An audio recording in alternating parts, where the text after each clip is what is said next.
Hi everybody, this is Kevin and welcome back to another video. And today I would like to share my thoughts on Fairy Tail 100 Years Quest episode 21, which was another excellent episode. I had a lot of fun watching it as I do each week. And I gotta say, man, they covered a lot of ground this week. I think they adapted 4 or 5 chapters, which is faster than usual. And it still has me wondering where the cliffhanger ending is going to be, because we only have another month left of episodes before Season 1 ends. But regardless, our heroes have finally made their way to Elentier. They started the latest story arc a few episodes ago, the Moon Dragon God arc, Selene, more on her later.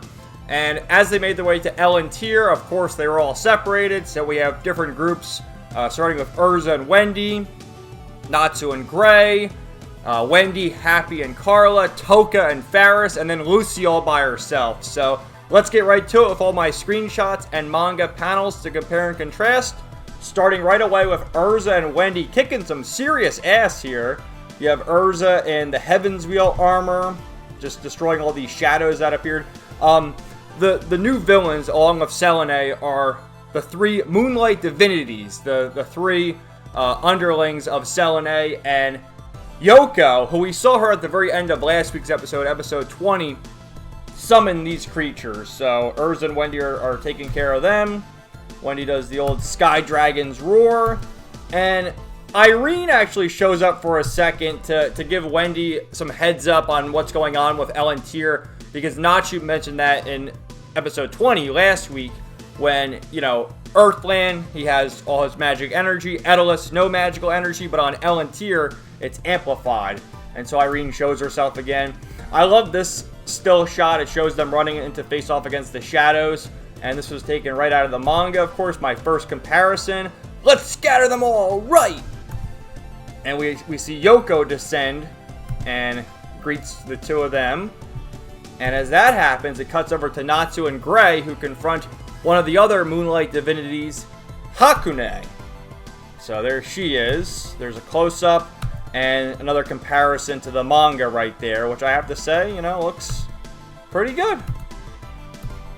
And then it cuts over to Lucy, which that was the thing they established last week as well. Because of the high magic energy, Lucy can summon her celestial spirits without even having her celestial keys. And so Tora showed up, and he's just perving on Lucy. He's literally me. He's perving on Lucy. And he says to her, you should take all your clothes off because that'll distract your next opponent. And Lucy's like, you pervert, you're just thinking for yourself. And then we do meet, well, Lucy makes that face too because she's all upset. But we do meet the next opponent, Mimi, the 3rd and final member of the Moonlight Divinities. And what a woman she is. And she starts crushing on Lucy. Another literally me. And she sees Lucy just like that outfit. And you see like all the bubbles. And you hear the sound effect. Wow! There's actually 2 of those moments. And she's got like a nosebleed. Like, oh my goodness. And this part was hilarious. Because both Mimi and Tauros are saying, oh, what a beautiful woman she is. And Tauros, oh no, Lady Lucy's just the best. And Lucy's dying because she's like, the only people who like me are bulls and big women. I think, this is the comparison to the manga. I have the whole page right there because it shows Mimi looking at her. And then, hey now, that's way too sexy. And then Tauros, ooh, I was just thinking of that. And Lucy, I'm not into giant women or cows, Yeah. Absolutely hilarious. So Lucy starts fighting against Mimi, and what happens is, because she has all the celestial spirits with her, despite not having the keys, she does the Taurus Stardress transformation, and gets that. And then Mimi sees it again, and this is the second, wow! You hear the wow sound effect again. Here's the comparison to the manga. That's hot, as she has her nosebleed. I can't blame her. And I gotta say, usually I do give favor to the manga. I've said this a million times. The anime, I prefer the anime overall just because of the voice acting, music, colors, things of that nature. But the manga, as far as art goes, the manga is always the best. But in this instance, I don't know. It looks better than the anime to me. What do you think? So Mimi starts kicking their ass because, look at the size of her. She's beating the shit out of them. And then it cuts back over to Natsu and Gray, to which Hakune uses her powers to summon, you know, copies of all their lovers. So we have Juvia, oh, Gray-sama, Gray-sama. And then Natsu has the whole harem. Let's see, there's Urza, Lucy, Mirajing, Lasana, Kana, and even Wendy. And Gray, oh, what's going on over there, Natsu? And then Happy, oh, Happy was with them. I thought for some reason Happy was with Carla, but I guess Happy's with them as well. And summons, you know, Carla and Toka. And here it is in the manga. Oh, Natsu, Natsu, Natsu. And Happy-sama, Gray-sama. And then there's this whole thing where it shows this whole harem. And you have Lucy, touch me more. Lasana, when I was little, I used to dream of being your bride. What's Urza say? Let's take a bath together again. Naked. Oh, Oni-chan. And then Natsu punches Lucy right in the face. It's not the real Lucy, which he does clarify. He's like, I know you're a fake. You're not the real Lucy. You don't smell like her. That's what he said. So he punches her. And then Hakune does her transformation because she's ready to go full power. And as we know, especially with the ladies, but this happens to the men too, but whenever people power up, they lose their clothes. So there's Hakune. And goddamn, she looks quite nice if I do say so myself. Here is the comparison to the manga.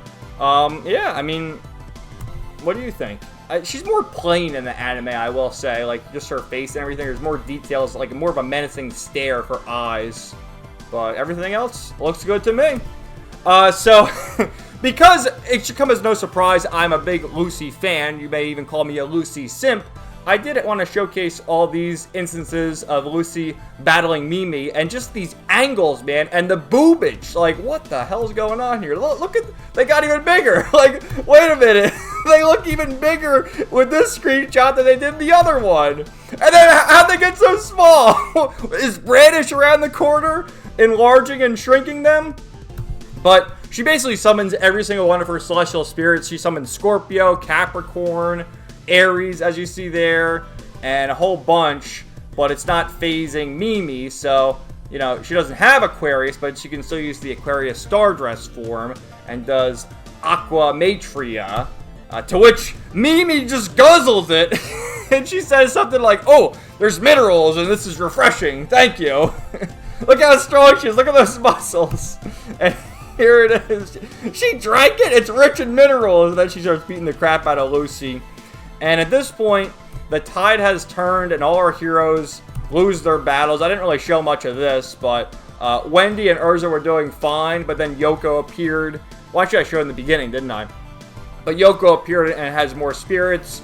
Urza transformed a couple of times. You got this one. Look at the ass shot. Do you guys see that? There's an ass shot right there of Urza. Look at the crack.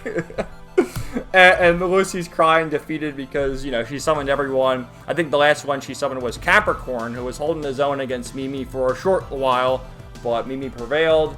And then Hakune uses her power to freeze Gray and Natsu. And even Gray was mentioning, like, come on, I use ice magic. How am I getting frozen? And Natsu, you should burn it. So how'd they get frozen? I guess it's because Hakune is more powerful at this time. And then she's getting close to Gray, getting all seductive. More on that later. And then back over to Selene, who is just watching and enjoying the fun, if you will. And here's where we get our next round of censorship. I just showed you before with Lucy and all the boob shots. And you do get some Selene side boob right there. But this happened earlier in the series as well, when Selene was at the hot spring and they cut a bunch of stuff out.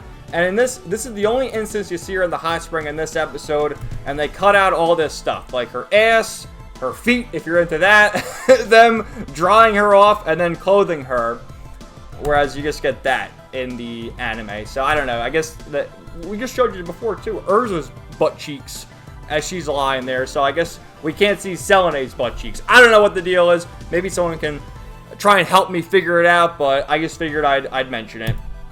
And, you know, we have Natsu and Gray all tied up. Selene is admiring them, saying, you're my pets now. Listen here. We're going to start this tournament. And she's going to send them into the abyss and have her fiends attack them while they all watch. And that's her entertainment. So, again, there's some little cropping going on here. Or they cut that off, and you see in the manga, she's more displayed, if you will. And this is where they get the name drop of the Moonlight Divinities of Hakune, Yoko, and Mimi. And people were doing, in the 4chan thread, they were doing all these memes about Mimi, how her face is the colon and the 3. like the cat face. And so Selene, she's crazy too. She wants to see him in the Gladiator tournament, and she's like, yes, this will be great fun. So you may think, where's her cute face? You know, she's like, oh, now. And then she turns into that. She's crazy. She's just like Kiria. And now she's smiling again. So there's Hakune feeling up Gray. And I'm surprised Juvia's Greydar isn't going off, but that's not the case. And then Yoko painting Natsu as everyone's celebrating around there. And then Yoko. And I didn't show it here because I couldn't get a good screenshot of it, but Faris and Toka were making their way to the Elder of Elantir. That was about halfway through the episode. We're more than 3/4 of the way through it now. But Mimi guzzling her wine. And then what happens is they send Natsu and Gray down into the abyss to take place in the tournament. And Natsu encounters a familiar face. Some big boobs, blonde hair. Who could it be? And it's Yokai Lucy wrapping herself around Natsu. And oh, look at that face right there. But the moment you've all been waiting for, it should have been me, damn it. Natsu has his face buried where I should have it.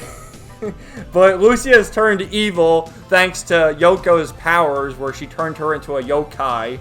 And again, here's the comparison to the manga. You see, they censor and edit out Selene in the hot springs, as I just showed you, with the ass and all that. But here, they're all for leaving Lucy as is. Like, we saw all this play out. You know, Lucy hugging Natsu, making that face, and then her giant titties in Natsu's face. It's all there in the manga. And she's ready. She starts licking Natsu. I'm going to eat you, Natsu. And why is he making that face? He should be licking her right back. Is what he should be doing. But Lucy is playing the game with him like, oh, Natsu, I'm sorry. And then Natsu's like, you're not the real Lucy. And, you know, she's playing that game, like, trying to be, like, she is the real Lucy, but she's under control. But she's trying to play the game like, help me, Natsu. And then she starts attacking Natsu some more. So he's all fired up, and he's ready to attack his waifu. And she's ready to attack him right back and eats him whole. If Baggins loses, we eats it whole. And Selene, of course, is loving it. She's crazy, man. She's loving it. And then we see Monster Cat Wendy, who shows up. It cuts over to Gray, and he encounters Monster Cat Wendy, who's also been turned evil thanks to Yoko. And there she is in the manga. There you go. And she's also greeted... Oh, she's making a funny face. And she's going to kill you. Yeah. But she's also greeted with none other than Happy and Carla, also as monster cats. And I love how Happy still has his backpack on that he's always carrying around. The nice attention to detail there. But there's your comparison. And then we cut back over to Natsu, who's all fired up against Lucy. And Lucy just can't control herself.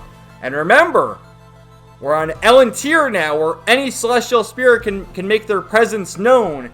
And we're greeted by none other than Aquarius, who saves the day. And this is how the episode ends. She shows up and says, you know, you can't handle Lucy, but I can. I've dealt with her plenty times before. So there's Aquarius. That's how the episode ends. And also your comparison to the manga. Now, this one was going around. People were making fun of this because she does look kind of derpy there. This one looks fine, but I don't know what was going on with this this screenshot. Definitely an interesting look on her face. I mean, especially comparing it to the manga there, but you know, it is what it is. You get some goofy frames every now and then, but that's how the episode ended. And overall, I really did enjoy this episode. Like I said at the start of the video, they've adapted quite a bit, man. There was like 4 or 5 chapters adapted here. We're on episode 21, so we have 2, 3, 4, 5. We got 4 more weeks, and this is going to end before the new year. And definitely looking forward to where the cliffhanger ending will be. We're going to have to see Suzuka, who is in the opening, of course. And I just wonder if that'll be the cliffhanger ending or how far they'll go. But now that Aquarius has shown herself, either next week or the following week, we're going to get a really keynote moment with Lucy and all her celestial spirits. So stay tuned for that. Like I said, I already went over pretty much everything. Just refer back to the video. Lots of great fan service in this episode, as always, with Lucy, but even more so with Hakune, who I'm probably going to make the thumbnail because I thought that was a good shot. And yeah, and then Monster Cat Wendy, and, you know, my blushing bride, Lucy, as a snake. But that's all I have to say, guys. Thank you so much for watching. Let me know your thoughts in the comments down below, and stay tuned for more videos coming soon. Everybody have a great day, and peace out. Nighty night.